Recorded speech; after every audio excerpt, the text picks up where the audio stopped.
From humble beginnings as a small mom-and-pop hardware store, Lowe's has become a retail giant in the home improvement industry. Prior to becoming the second biggest home improvement store, the founder of Lowe's intended to be a local hardware option for his community, with readily available hardware products for do-it-yourself projects. However, in the early 20th century, hardware stores began to change. The advent of mass production and chain stores led to the rise of the chain hardware store. These stores offered a wide range of products, and they were able to offer lower prices due to their ability to purchase goods in bulk. Seeing a profitable path forward, Lowe's grabbed the opportunity by the horns and began to chart their path to becoming a multi-billion-dollar company. Here is the story of Lowe's. Before we start the video, please support the channel by hitting the subscribe and like button, and also share the video. Thanks for watching. In 1921, Lucius Lowe opened a hardware store in the small town of North Wilkesboro, North Carolina. Following his death, his son James Lowe took over the business. James Lowe and his brother-in-law, Carl Buchan, served in the U.S. Army during World War II, and during this period, Lowe's sister and mother ran the business. When Buchan was wounded and discharged from the Army in 1943, he returned to North Wilkesboro to help operate Lowe's hardware business. In 1946, Buchan took a 50% interest in the store. Buchan quickly sold out much of the store's inventory. He then reorganized the store, which became a wholesale-style seller of hardware and building supplies. When Lowe was discharged from the Army, he returned to aid Buchan in operating the business. The two opened a second store and used profits to buy an automobile dealership and a cattle farm. In 1952, Buchan traded his interest in these two businesses for Lowe's interests in their two stores. 3 months later, Buchan opened a third store in Asheville, North Carolina. Also in 1952, the company was incorporated as Lowe's North Wilkesboro Hardware, Inc.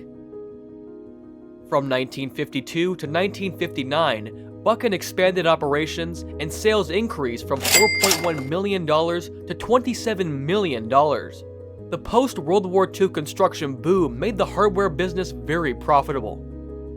The frenzied demand for supplies meant that sales often were made directly from a freight car on the railway siding that ran by the store. By purchasing stock directly from the manufacturer, Lowe's was able to avoid paying the higher prices set by wholesalers, which meant lower prices for consumers. By 1955, Buchan had 6 stores. The big push to become a major force in the home building market came in 1960 when Buchan died and an office of the president was created. The company went public in 1961 and was renamed Lowe's Companies, Inc. Even though the company grew and new locations were added, the layout of the stores remained basically the same. A small retail floor with limited inventory and a lumberyard out back near the railroad tracks. The bulk of Lowe's customers were contractors and construction companies. By the late 1960s, Lowe's had more than 50 stores, and sales figures hovered around the $100 million mark. About this time, the burgeoning do-it-yourself market was beginning to change the face of the construction industry. The rising cost of buying a home or having one remodeled by a professional led more homeowners to take on construction projects themselves. Home centers were becoming the modern version of the neighborhood hardware store. At the same time, the home building market was experiencing periodic slumps, and Lowe's management began to notice that their sales figure were moving up and down in tandem with housing trends. In spite of fluctuations in the housing market, Lowe's revenues rose from $170 million in 1971 to more than $900 million by 1979, when there were more than 200 stores in the chain. This was due, in large part, to Lowe's financing program that helped local builders get loans, coordinate building plans with the Federal Housing Administration, help contractors fill out the government forms, and train construction companies to build FHA-approved homes. When new home construction virtually came to a standstill in the later part of the 1970s, Lowe's made the decision to target consumers. The management team believed that increasing consumer sales would reduce the company's vulnerability during economic and seasonal downswings. By the 1980s, housing starts to decrease, and Lowe's net income fell 24%. While studying the track records of do-it-yourself stores that sold solely to consumers, Lowe's found that these stores were recording strong sales even during the home building slumps. By this time, Lowe's believed it was time to reorganize the company into a consumer powerhouse. Robert Strickman, chairman of the board in 1978, and newly appointed Lowe's president Leonard Herring, spearheaded the decision to attract consumers in a big way. Using the easily recognizable acronym RSVP, standing for Retail Sales, Volume, and Profit, Lowe's embarked on the new marketing strategy. A consultant was hired to remodel the showrooms, and the resulting layout was similar to that of a supermarket. Seasonal items, such as lawnmowers, were placed in the front of the store. The traffic pattern drew customers to the interior decorating section, then moved on to the back of the store, where traditional hardware materials were displayed. The theory behind this traffic pattern said that most consumers may come for the basics, but by walking through the other departments, end up purchasing more. The store in Morganton, North Carolina, was the first location remodeled under the RVSP plan. In another aspect of the redesign, poster-sized photographs depicting Lowe's merchandise as it would look in the consumer's home were used to identify departments rather than lettered signs. Product lines were updated, hours were extended, and advertising was increased. The strategy worked. By 1982, sales had reached $1 billion, and when the figure reached $1.43 billion in 1983, it marked the first time that Lowe's had made more money by selling to consumers than to contractors. By the late 1980s, the retail scene in the US had once again been transformed, and the era of the big box warehouses had begun. Home Depot Inc. led the way in the home improvement sector, and its aggressive expansion of its 105,000 square foot home improvement superstores quickly moved past Lowe's and other competitors into the number one position. Lowe's was still pushing for more and more market share. They were able to surpass the 300 store mark in fiscal 1989, but those stores averaged barely more than 20,000 square feet.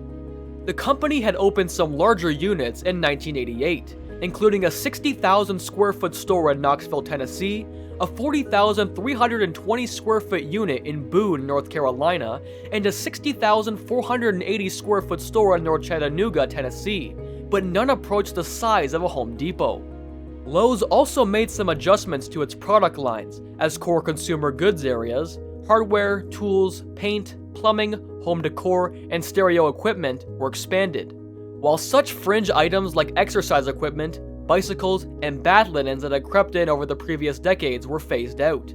Beginning in 1989, Lowe's began a formal shift from being a chain of small stores to being a chain of large warehouse-style stores, with the company fully committing itself to this change in 1991. During that year, the company took a $71.3 million restructuring charge in order to accelerate the chain conversion. The charge covered the cost of closing, relocating, and remodeling about half of the company's stores during the period from 1991 to 1995. Over the course of the 4-year restructuring, the size of the new or remodeled stores crept upward from 45,000 square feet to 85,000 to 115,000. The largest size was to be reserved for Lowe's stores built in larger markets, such as Greensboro, North Carolina, while in the smaller markets, Lowe's eventually aimed to build 100,000 square foot units. All of the larger stores featured huge garden centers, as big as 30,000 square feet in size. Overall, Lowe's aimed to generate more of its sales from consumers, while at the same time continuing to serve contractors, and it also continued to sell major appliances and home electronics, including home office equipment, which was added to the mix in 1994. Two categories usually absent from Home Depot stores. From 1991 to 1993, the company concentrated almost exclusively on the restructuring and made only modest expansion moves, gaining toeholds in Maryland, Indiana, and Illinois for the first time. Although the chain only added 5 stores overall during this period, total square footage increased from 8.02 million in 1991 to 14.17 million in 1993. translating into an increase from 26,000 in average square footage to 45,500. In 1994 and 1995, Lowe's added 54 more stores, bringing the total to 365, and adding the states of Iowa, Michigan, and Oklahoma to its territory. Also in 1995, the company began to aggressively expand in Texas, going from 2 stores in 1994 to 23 stores in 1996. Lowe's also expanded into the state of New York in 1996 and into Kansas in 1997. Meanwhile, in August of 1995, Herring retired and was succeeded as president and CEO by Robert L. Tillman, who had served as chief operating officer. By 1996, there were more than 400 Lowe's stores, averaging more than 75,000 square feet per unit. Sales had nearly tripled since the restructuring was announced in 1991, increasing from $3.1 billion to $8.6 billion. Net earnings reached a record $292.2 million in 1996. With more than 70% of its stores now big boxes, Lowe's began to concentrate more on expanding into new territory in the mid-1990s, aiming to reach the 600 store mark by century end. About 40 stores were to be added during 1997 alone. During the final years of the 1990s, the company planned to spend 80% of its capital expenditures on building new stores, some of which were planned for large metropolitan areas, such as Atlanta's, territory traditionally shunned by the chain. It was clear that Lowe's, which had thus far managed to thrive, not just survive, in the cutthroat home improvement world of the 1990s, was determined to bolster its number 2 position and to cut into Home Depot's lead. The early 2000s presented challenges for Lowe's, including a changing economic landscape, housing market fluctuations, and increased competition. The company faced pressure to adapt its strategies to navigate these challenges successfully. In 2000, Robert A. Niblock became the CEO of Lowe's, succeeding Robert L. Tillman. Under Niblock's leadership, the company continued its focus on customer service and operational efficiency. Lowe's also sought to differentiate itself through exclusive product offerings and strategic partnerships with suppliers. However, the economic downturn of 2008 had a significant impact on the housing market and, consequently, the home improvement retail sector. Lowe's, like many other companies, faced declining sales and the need to reassess its strategies.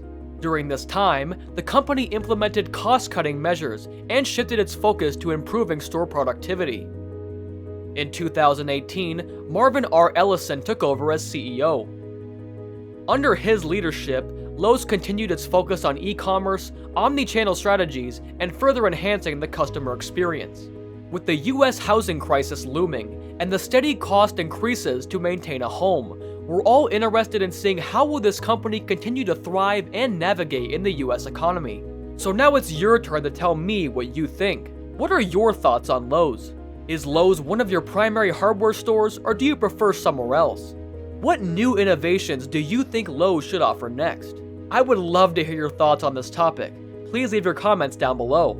Also, don't forget to subscribe, share, and like the video. Thanks for watching, and I'll see you in the next one.